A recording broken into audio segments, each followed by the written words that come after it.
Get ready with me to go on a date with my friend's roommate. I am Sydney. I'm 24 years old. I'm a TikToker and an intersex person. Biological sex is not a binary, and I am living proof of that. It's going to be nice to go on a date with Sid based off of what I know of him, but you just never know how these things are going to turn out. I plan on telling him that I'm intersex, like, pretty quickly, because the longer I wait, the more nervous I get about it. There's so much that people don't understand about being intersex. Dating can be difficult. An ideal date is one where when no one says anything embarrassing. Unfortunately, I've had a lot of dates where people say things that are closed-minded. So any date that doesn't involve something like that is honestly good with me.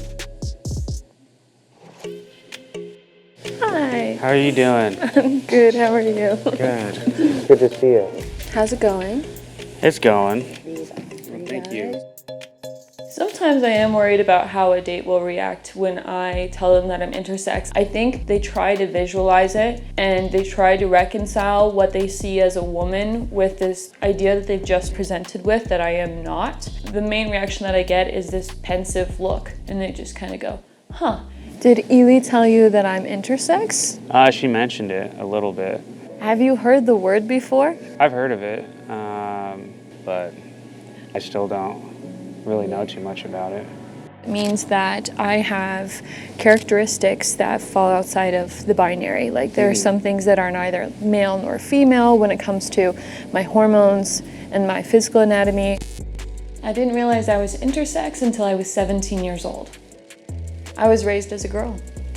When I was around 15 years old, I decided to go to the doctor for severe cystic acne. They were able to measure my hormones, thinking that could be a contributing factor. And it was found that I had a heightened level of androgens, or what are sometimes called male hormones. And so they prescribed me hormones for my acne to try to make me normal.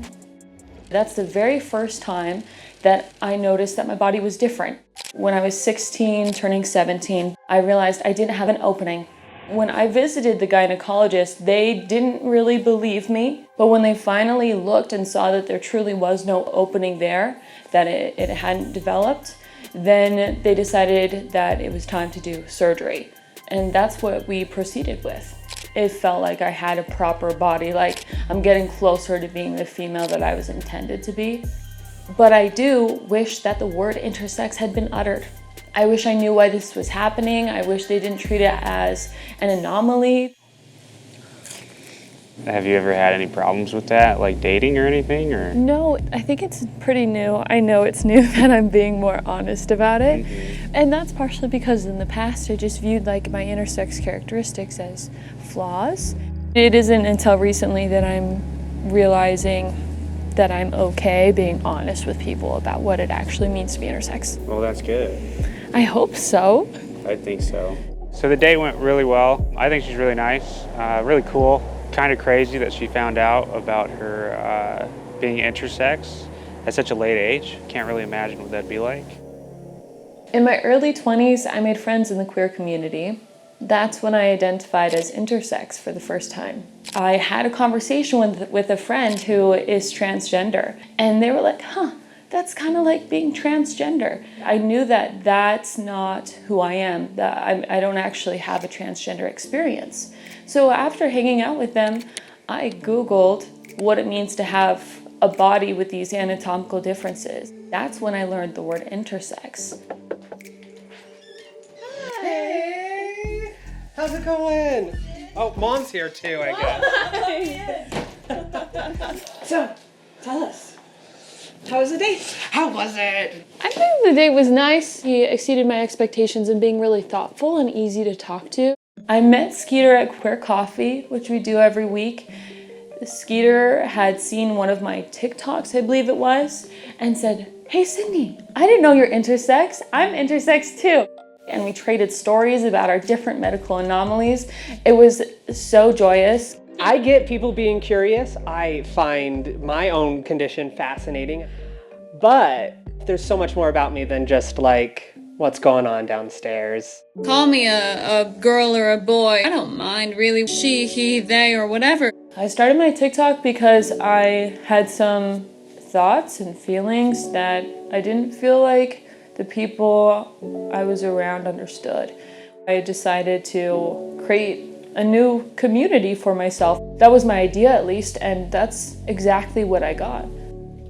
TikTok has helped a lot too, because I always have a community. It's easy to have people to talk to.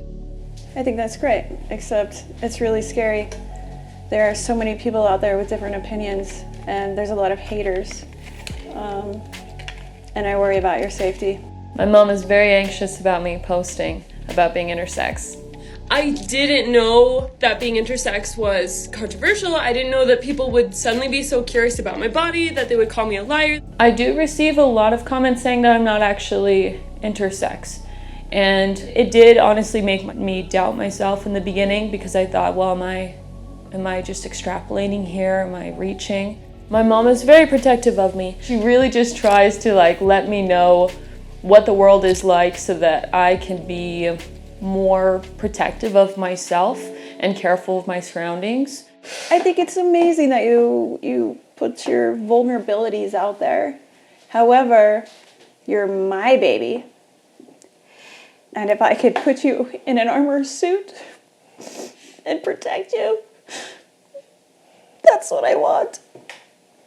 You're giving me quiver lips. Sorry. I just love you so much. Should I worry? Sorry, Cindy. It's okay. I care a lot about educating. That is a big motivator for me. I hope that my content continues to introduce the concept of what it means to be intersex to people. I'll see you soon. Call me tomorrow. Okay. I want them to have a place to go where they know they can get unbiased and accurate information. Okay guys, let's go.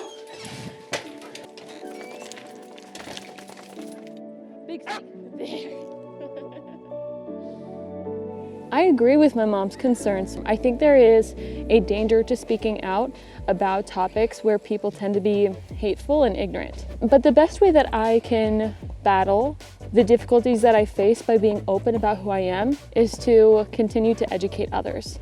Good boy. What Sydney is doing is kind of showing people and teaching them that hey, this is different and it's okay to be this way. It takes a lot of guts to just go publicly with this information. Life has changed tremendously since I began to identify as intersex. I've been a lot happier with myself because I can understand why my body is the way that it is. I wish that people would understand that it's not bizarre to be intersex. The biological sex is not binary. It exists on a spectrum. That people who are intersex have bodies of all kinds, different characteristics. There's no one way to be an intersex person.